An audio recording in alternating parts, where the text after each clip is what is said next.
at it again, and we've got one here today from an individual that I've checked out before, but it's typically been in shorts.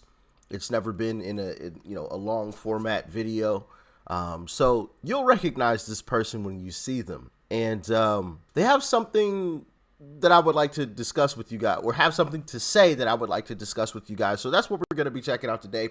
Like, share, comment, hit that subscribe button if you are new. If you would like to help me out even further with this YouTube algorithm too, watch this video to the very end. Helps out tremendously.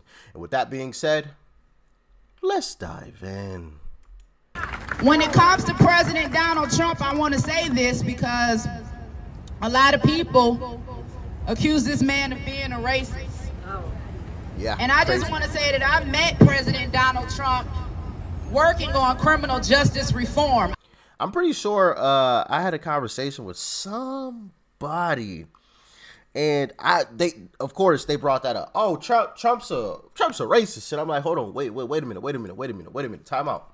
You know, when did you ever hear anybody calling Trump racist before he ran for president? Nobody can ever answer that question. You know, it's quite interesting that some people buy the BS, but then when you call it out, it's like, oh, wait a minute. Actually, no, I don't recall actually hearing that. Wow. You know, and guys, sometimes that's all it takes is for people to is just for you to make that clear statement to somebody, and then a light bulb clicks on, right? When did you ever hear anybody call Trump racist before he ran for president? Rappers were rapping about him. You saw him shaking hands with Mike Tyson and so-called black leaders, winning awards with these so-called black leaders, right? Nobody called Trump a racist then, but then all of a sudden, as soon as he ran as a Republican, that's when all of the accusations of him being racist came out. Don't you find that funny? Like, they waited that whole time to call him racist until then? They shook hands with him, kumbaya, you know, hug, kiss, all the good stuff, right? With a racist that whole time? That's what you telling me? What about the black lady that he didn't brag about, right? Didn't speak about or post about anywhere? The only reason why we knew about it is because she came out herself and spoke about the situation. He could have easily said, I'm definitely not racist. I'm housing a black woman now free of cost. Making sure she has a fresh set of flowers every single week. Making sure she has 3 hot meals every single day. Making sure that she has a warm bed to stay in every single day. Free of charge. Free of charge. If I was racist, I could have just kicked her back out on the street where she was before. But I said no. She can stay. And as a matter of fact, make sure she has 3 meals and some flowers every single week. But you don't see them bragging about that. And you don't hear about stories like that. You know, one of the things people typically say, well, I haven't heard about that. And I bet you didn't. And you know what? I don't even blame you for not hearing that. Because the media doesn't want you to hear stuff like that. You have to dig for stuff like that. You know, and that's the shameful part, man. These guys that we are up against, and this is why I said what I said yesterday, and I'm sorry, we're going to get back into the video, but I think this is important. This is a game of chess, not checkers. This is a game of chess, not checkers. The people at the top that we are going against, these are some very, very intelligent individuals. That's why you see in a lot of these interviews, every single interview really, they're always trying to get a soundbite out of Donald Trump. They're always trying to get this gotcha moment out of Donald Trump. And he has yet to step on it. He has yet to step in it, or whatever you want to call it, right? He's yet to be walked into that soundbite that they want, even at the cost of some of his own supporters being angry at him, right? In the case of the abortion debate. Because I saw some people were angry about that. Not a lot of people, but there were a few people. I feel like most people really recognized what he was actually doing, and it was not giving the left any type of sound bites. Trump will do the right thing when he gets in office, but he can't say that right now. And for me, actions speak louder than words. So I don't care what you say so much. I care about what you do. That's what matters, and that's what should matter, right? And I think Uncle Trump tried to navigate that situation as best as possible, because you can't rally the troops. You can't give the Democrats anything to rally behind. If he just would have came out and said, oh yeah, ban, oh boy, Democrats would have been marching the streets today. And for the next 6 months straight. And then they would have brought it back up right before the election again. You know, so, man, I'm proud of Uncle Trump. I think he's been doing a great job of running his campaign. And I think we got this W in the bag. We just can't step in it. We just can't give them anything to rally behind or any sound bites or any viral moments. It's for us. We're in the lead. We just got to hold it. Hold it. Mash the pedal to the metal. I, too, was one of the ones that said, no, I don't want to go talk to that man. I don't know him. He hates black people. Well, that's what they said. Right. And so they said, well, Angela, he's working on criminal justice reform. You have a story. Many of you may or may not know that I served time in a Georgia state prison. And while I was serving time in that prison, I was pregnant. And when it was time for me to deliver my baby, I was transported to a hospital here in Georgia by a police officer, and I was chained to a bed, and I was forced to give birth to my baby with a sheriff watching for a nonviolent crime. Also separated from my family for a nonviolent crime. But you know, the Democrats said we only supposed to fight for the family separation at the border. They forgot all about the family separation in the border. They want Trump to apologize for the CP5, but they ain't demanded that Joe Biden apologize for the 94 crime bill. But that's something else. Talk that talk then. I had a story. They told me that this man was a racist, but I had a story, and I knew that if I could use my story to convince this man that there was a need to reform our criminal justice system, then I would do that. I wasn't going to be worried about emotions. I wasn't going to be worried about the media. I wasn't going to worry about the naysayers. I was going to go in with my story and see if I could make a difference. I found myself sitting in front of President Trump in the Oval Office, and I shared my story. This is the man that they told me was a racist. I don't know. I'm scared to death. Is he going to hang me? I don't know. Is he going to call the KKK the way that the media has portrayed it? I'm in the danger zone. Just so happened that he heard my story. Not only did he pass the First Step Act, but he also made it illegal for them to chain women to the bed during their childbirth.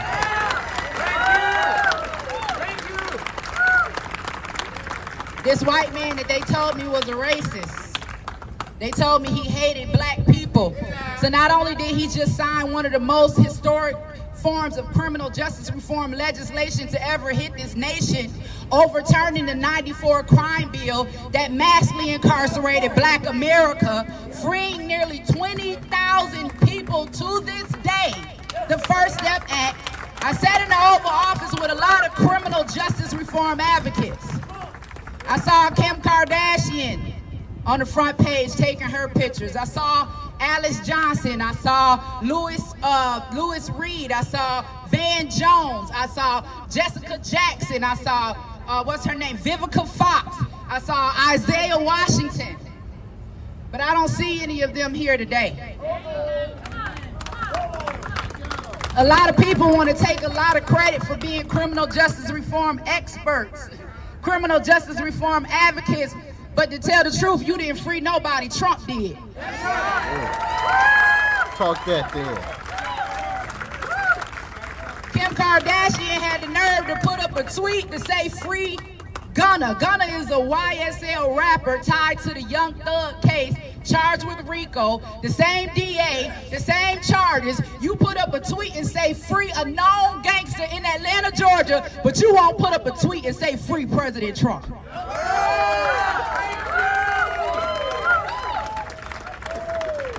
And the only reason you getting any credit for freeing anybody is because President Donald J. Trump signed the papers.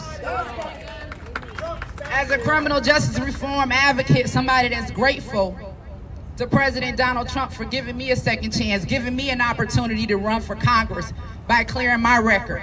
Somebody who was completely oblivious to the corruption that happens in Atlanta, Georgia. I just wanted to do something for my community. I refuse to be silent. Not only will I stand for Atlanta, Georgia, not only will I stand for America, not only will I stand for the babies being aborted in the womb, not only will I stand for the mothers that choose life, I'm also going to stand with President Donald Trump. Yes, man. What a great speech, huh? What an amazing... Shout out to Angela Stanton King.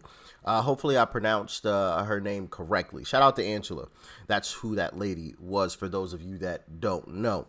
Because I didn't know for a long time what her name actually was. I recognized her face because, you know, I've checked her out in the YouTube Shorts before, and uploaded a couple YouTube Shorts with her in it. But I never knew her name until today.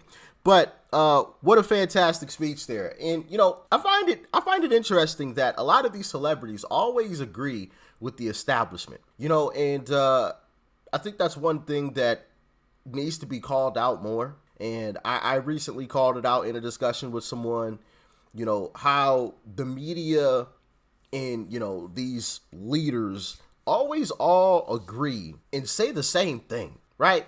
Threat to democracy, threat to democracy. So you mean to tell me all of these people are saying the same thing? That sounds to me like they've been fed a line, told to say a certain line, and are now repeating that line back to us, right? And the person that I was talking to agreed. Like, wow, I guess I never really thought about that, but you're right. You're right. It's all BS. So that's what I mean by, like, just calling simple things out, just not in a confrontational way, but just in more of a caring way, because we do care, right? We want people to know the truth. We want people to wake up to what's actually happening, because I was one of those individuals at one point. Believe it or not, I was once one of those individuals, and it wasn't very long ago. It wasn't. You guys have, a lot of you have watched the journey, right? And if you haven't seen the whole journey, you could definitely go back and start from the very beginning. I believe the first video I ever checked out that, you know, kind of really got this thing rolling was, I believe, a Jordan Peterson video. And it had nothing to do with politics, which is the crazy part. It just was a different type of video that I wasn't used to really looking into. And then that led to like another Jordan Peterson video, and then a Thomas Sowell video, right? And then, you know, it kept snowballing from there. And here I am watching different discussions between Democrats and Republicans. And as a matter of fact, I think I even agreed with a Democrat, you know, towards the beginning there in some of the discussions. And here I am now. Here I am now. All it took was a few videos for me. But, you know, once again, you know, I think it's important that we call these things out. You know, these celebrities that come out and try to tell us how we should think. And it's just like, hold on. Y'all all agree on the same thing. So clearly you've been fed something. It's not like, you know, this guy is saying this and this person is saying this and they're saying that, you know, like, no, they all are saying the same exact thing. They all are like, well, Donald Trump is a bad person. Donald Trump this, Donald Trump that, Donald Trump this. You know, I think even Snoop Dogg recently came out and said something about if you vote for Donald Trump, you're a stupid, you know, MFer, right? And I'm like, hold on, who's the stupid MFer? Sounds like it's you, because it ain't us. Because we don't believe you. And, you know, I was reading through the comment section under one of the clips that I saw of Snoop saying what he said. And, you know, hey, I love what I saw. I love what I saw, to say the least. It's a beautiful thing, baby. Go ahead. Keep exposing yourselves. And this is the crazy part. The establishment has become desperate. They are losing control and are desperate to regain it, because they know what's coming if they don't. They've never seen anything the likes of Donald Trump, right? Never seen anybody like that. Have you ever seen someone lose an election and still remain as relevant as Donald Trump is? A lot of the one-term presidents in the past kind of faded off into the distance. Not Trump. He became stronger, right? How many people have you watched the government try to smear, right? The establishment try to smear, and he still stands strong. They say this, that, and the other, and he just, it doesn't affect him. It's like Trump is in the Matrix. Y'all seen the movie The Matrix? You know, when they like dodging bullets in slow motion? You know, it's like Trump is just dodging all of these things that the establishment is throwing at him. And they was like, hold on, how do we stop this guy? Hey, indict him, throw him in jail. And even those are falling apart. So, man, They're getting desperate, and rightfully so. As I said before, if I were them, I'd be doing the same thing. As a matter of fact, I'd be going harder. I don't care what the people say. I care about me and everybody else around me. Because if I go down, we all go down. If he gets back in office, we in trouble. So I'm doing everything I possibly can to throw this man underneath the jail. Right? So expect things to get worse. Expect things to become even more dire than what they already are. Expect the night to get darker than what it already is. But as the quote goes, and I'll continue to say this because I think it's a quote that really resonates with the time that we're in. And it goes, in the darkest hour of the night, the sun begins to rise. And that will reign true, because it's going to get dark. How or when, I don't know, but it is going to get dark. But in the darkest hour of the night, the sun will begin to rise. When they've pushed us and poked us and prodded us, right, to no end, and tried to make us feel hopeless and helpless, right, which is what they want. They want us to give up and give in. They want us to say, oh, well, Donald Trump is no shot. We need to do something else, right? Oh, well, Donald Trump ain't going to win. I'm not going to go participate. There's no possible way he can win because they got this in the bag. No, that's what they want. That's what they want. And me personally, I don't know about y'all. Y'all can let me know in the comment section. But I'll never give them what they want. Peace and love, family. I'm out.